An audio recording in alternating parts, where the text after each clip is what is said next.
नमस्कार साथियों, मैं आज अति महत्वपूर्ण सेशन के साथ पुनः उपस्थित हुआ हूं ताकि आने वाला एग्जाम में आपको अधिक से अधिक मदद मिल सके। तो बीपीएससी टीचर के लिए खास करके शिक्षक भर्ती जो होने वाला है उसका मैं विशेष ध्यान रख करके बना रहा हूं वीडियो। तो फर्स्ट क्वेश्चन है, 9 साल के प्रतिबंध के बाद किस राज्य में कोयला खनन कानूनी रूप से फिर से शुरू हो गया है? 9 साल के प्रतिबंध के बाद जो है किस राज्य में कोयला खनन कानूनी रूप से फिर से शुरू हो गया है? तो मेघालय में शुरू हुआ है। कहां शुरू हुआ है? ऑप्शन बी हो जाएगा, मेघालय में शुरू हुआ है। क्लियर। नेक्स्ट क्वेश्चन, बिहार का कौन सा नगर डिजिटल करेंसी शुरू करने वाला भारत का पहला नगर निगम बना है?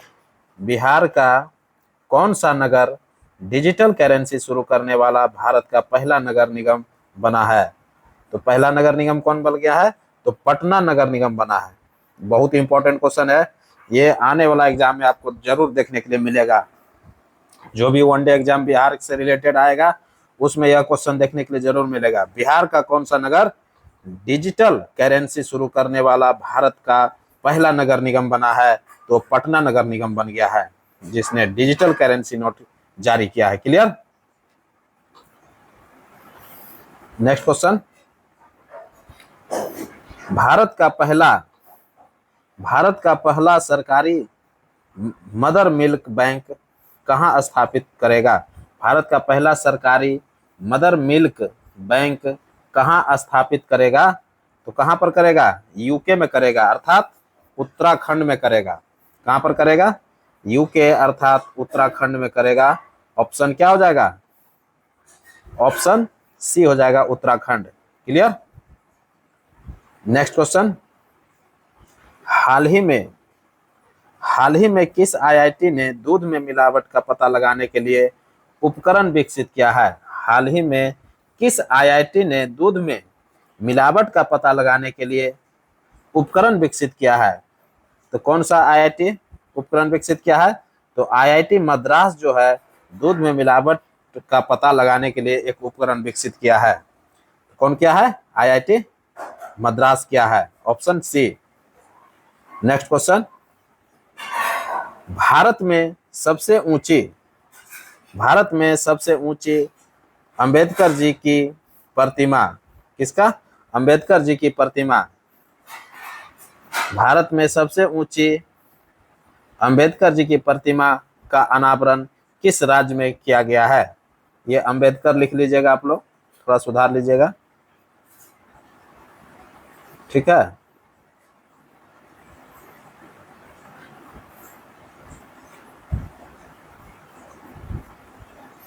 कहता है कि भारत में सबसे ऊंची अंबेडकर जी की प्रतिमा का अनावरण किस राज्य में किया गया है?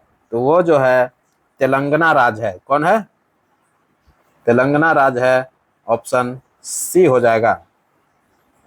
नेक्स्ट क्वेश्चन, किसने डिजिटल प्लेटफॉर्म, देखिए बहुत इंपॉर्टेंट क्वेश्चन, किसने डिजिटल प्लेटफॉर्म सागर मंथन शुरू किया है?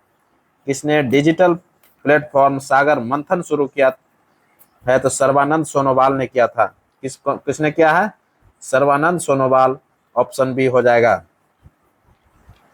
नेक्स्ट क्वेश्चन, मऊगंज, देखिए बहुत इंपॉर्टेंट क्वेश्चन, मऊगंज किस राज्य का 53वां जिला बना है? मऊगंज जो है किस राज्य का 53वां जिला बना है? बहुत ही इंपॉर्टेंट क्वेश्चन है।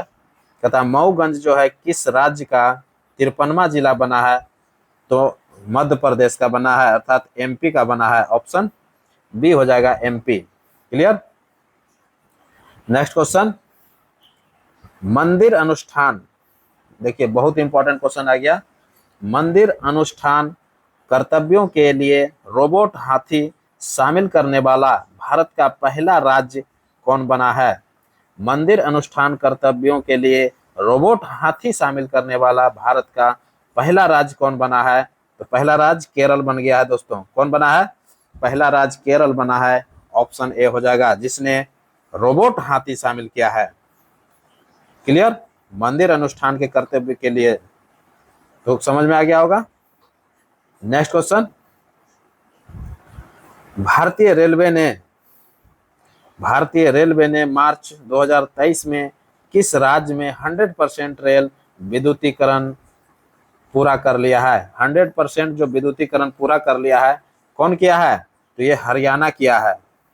कौन किया है? मार्च 2023 में ही पूरा कर लिया है। 100% रेलवे का जो विद्युतीकरण हुआ है मार्च 2023 में, वो हरियाणा में हो गया है। क्लियर, ऑप्शन ए हो जाएगा।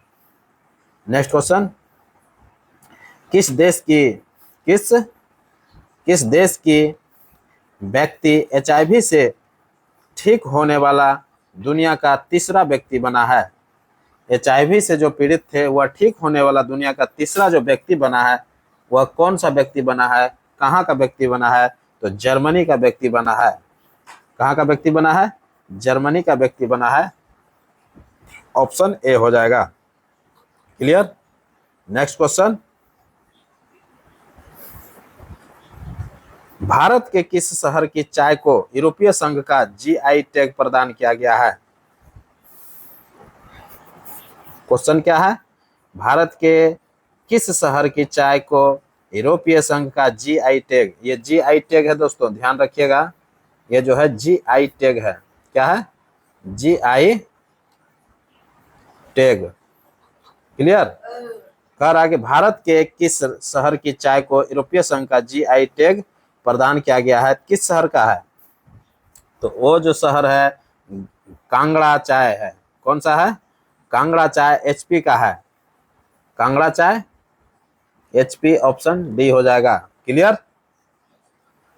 नेक्स्ट क्वेश्चन, महिला प्रीमियर लीग, देखिए बहुत इंपॉर्टेंट क्वेश्चन आ गया है।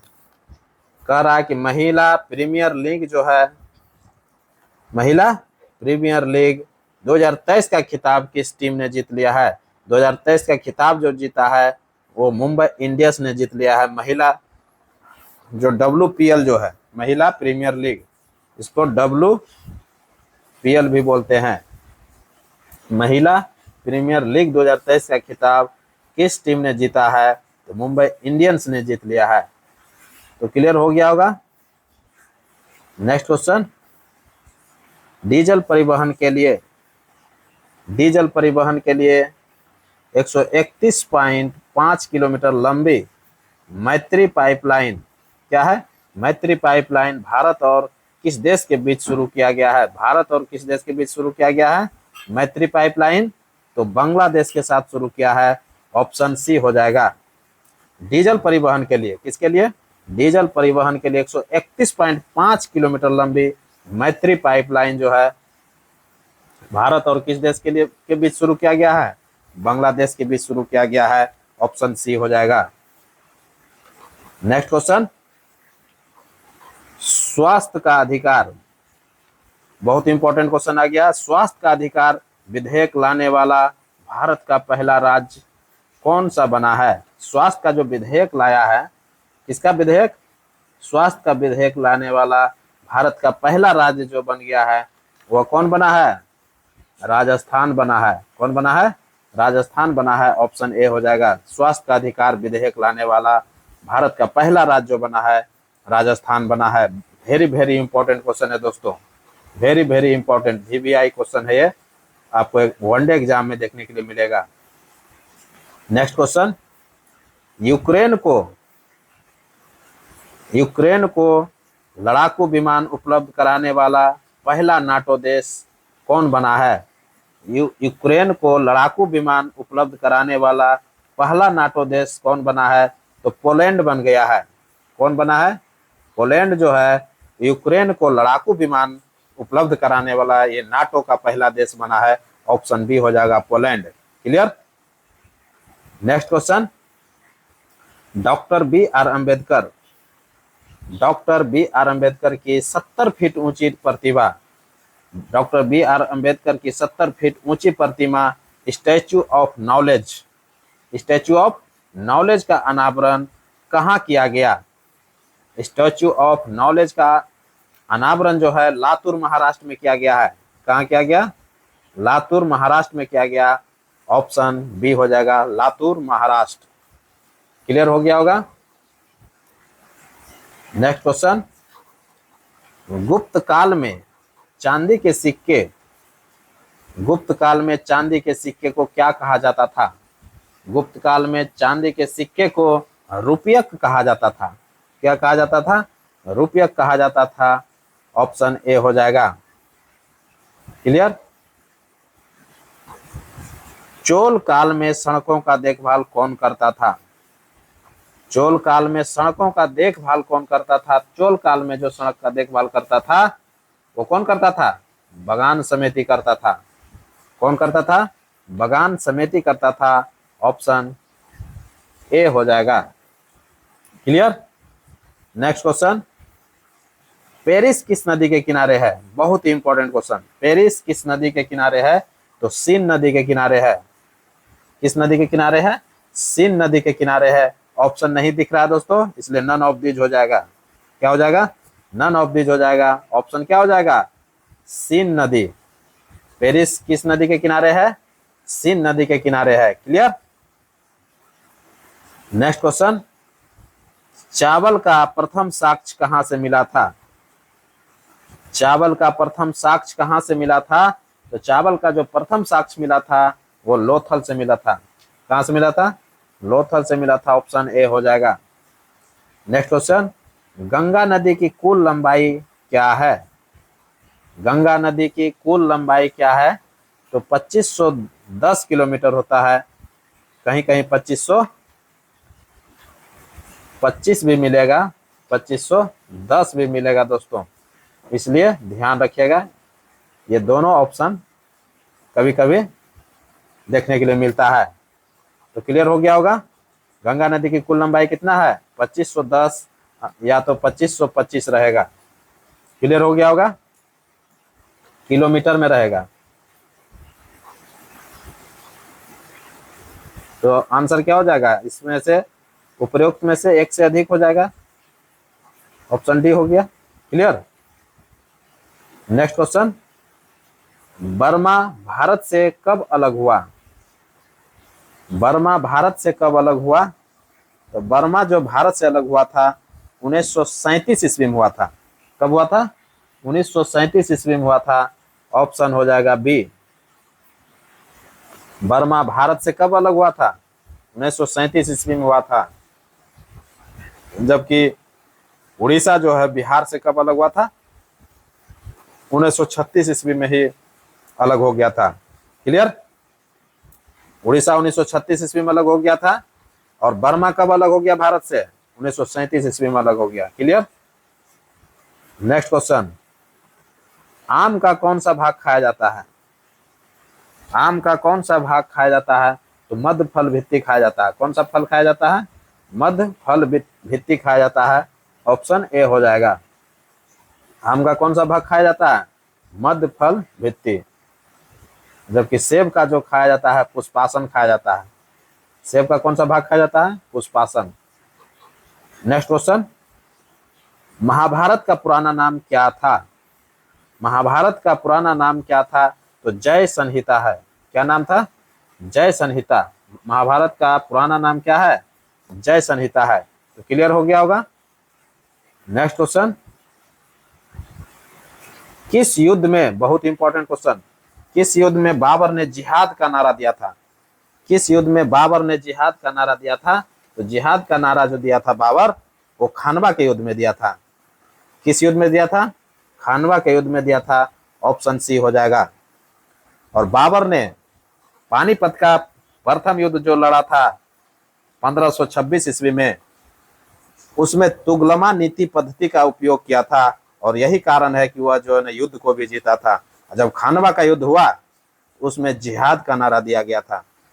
बाबर ने खानवा के युद्ध में सभी लोगों से शराब पर पूर्ण प्रतिबंध लगा दिया था कि कोई भी व्यक्ति शराब नहीं पी सकता है, और वह खानवा का युद्ध जीत भी गया था और इसी युद्ध में जिहाद का नारा दिया था। तो क्लियर हो गया होगा। Option C. Next question, Bharat का पहला आयुर्वेदिक कैफे कहाँ खोला गया है? भारत का पहला आयुर्वेदिक कैफे कहाँ खोला गया है? तो नई दिल्ली में खोला गया है दोस्तों। बहुत इंपॉर्टेंट क्वेश्चन है। ऑप्शन बी, भारत का पहला आयुर्वेदिक कैफे कहाँ खोला गया है? तो नई दिल्ली में खोला गया है। आने वाला जो वनडे एग्जाम है, आपको 1 से 2 क्वेश्चन हर वीडियो में आपको देखने के लिए मिलेगा। क्लियर? Next question. इसलिए सभी वीडियो प्रयास करें कि सभी वीडियो हम देखें और एग्जाम को एक नई ऊंचाई पर पहुंचाए। नेक्स्ट क्वेश्चन है, पोखरा। पोखरा को किस देश की पर्यटन राजधानी के रूप में घोषित किया गया है? पोखरा एक शहर है। पोखरा को किस देश की पर्यटन राजधानी के रूप में घोषित कर दिया है? तो वो नेपाल है। कौन है? नेपाल है दोस्तों। नेपाल ने पोखरा को पर्यटन राजधानी के रूप में घोषणा किया है। तो क्लियर हो गया होगा। नेक्स्ट क्वेश्चन, राज्यसभा को भंग करने का अधिकार किसे प्राप्त है? राज्यसभा को भंग करने का अधिकार किसे प्राप्त है? तो राज्यसभा जो होता है कभी भंग नहीं होता है दोस्तों, इसलिए नन ऑफ दिस हो जाएगा। उपर्युक्त में से कोई नहीं। राज्यसभा क्या होता है? भंग नहीं किया जा सकता। क्यों नहीं किया जा सकता है? क्योंकि राज्यसभा एक अस्थाई सदन है। क्योंकि क्या है? राज्यसभा एक अस्थाई सदन है जिसके सदस्य जो है प्रत्येक 2 वर्ष में 1/3 सदस्य क्या होता है? रिटायरमेंट लेता है। और राज्यसभा के सदस्यों का कार्यकाल 6 वर्ष का होता है दोस्तों। क्लियर? राज्यसभा के सदस्यों का कार्यकाल कितने वर्ष का? 6 वर्ष का होता है। क्लियर? राष्ट्रपति जो है राज्यसभा में 12 लोगों को क्या कर सकता है? मनोनीत कर सकता है। क्लियर? नेक्स्ट क्वेश्चन, शेरशाह की, देखिए बहुत इंपॉर्टेंट क्वेश्चन, शेरशाह की लगान व्यवस्था आधारित थी। कहता है कि शेरशाह की लगान व्यवस्था जो थी वह किस पर आधारित थी? तो रैयत बाड़ी पर व्यवस्था पर आधारित थी। ऑप्शन क्या हो जाएगा? ऑप्शन सी हो जाएगा, रैयत बाड़ी व्यवस्था पर आधारित थी। नेक्स्ट क्वेश्चन, सभी जैव यौगिक का, देखिए बहुत इंपॉर्टेंट क्वेश्चन आ गया, सभी जैव यौगिक का अनिवार्य मूल तत्व क्या है? जितना भी जैव यौगिक है उसका अनिवार्य मूल तत्व जो है वो कार्बन होता है दोस्तों। क्या होता है? कार्बन होता है। ऑप्शन सी हो जाएगा। कार्बन का परमाणु संकेत क्या होता है? ऑप्शन सी होता है। कार्बन का संकेत क्या होता है? सी। वही पूछ रहा है कि सभी जैव यौगिक का अनिवार्य मूल तत्व क्या है? तो कार्बन होता है। क्लियर? नेक्स्ट क्वेश्चन, खाद्य ऊर्जा को किस इकाई में मापा जाता है? खाद्य ऊर्जा को जो है किस इकाई में मापा जाता है? तो कैलोरी में मापा जाता है दोस्तों। किस में मापा जाता है? कैलोरी में मापा जाता है। ऑप्शन सी हो जाएगा, कैलोरी। नेक्स्ट क्वेश्चन और अंतिम क्वेश्चन है दोस्तों, कहता है कि फारस की खाड़ी एवं ओमान की खाड़ी को कौन जोड़ता है? बहुत इंपॉर्टेंट क्वेश्चन है। फारस की खाड़ी एवं ओमान की खाड़ी को कौन जोड़ता है? तो हरमुज जल संधि जोड़ता है। कौन जोड़ता है? हरमुज जल संधि जो है फारस की खाड़ी को ओमान की खाड़ी से जोड़ता है। क्लियर? जबकि नॉर्थ चैनल के बारे में अगर बताऊं तो आयरिश सागर को अटलांटिक महासागर से जोड़ता है। ये नॉर्थ चैनल जो देख रहे हैं आयरिश सागर को अटलांटिक महासागर से जोड़ता है। जबकि टॉरेंस जल संधि जो है, ये टॉरेंस जल संधि है।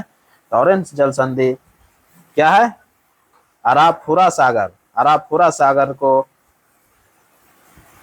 पापुल खाड़ी से जोड़ता है। क्लियर? तो इस तरह से अब हमको इजाजत दीजिए। मैं एक पुनः नए वीडियो के साथ आपके सामने उपस्थित होऊंगा। तब तक के लिए पढ़िए। नमस्कार, जय हिंद।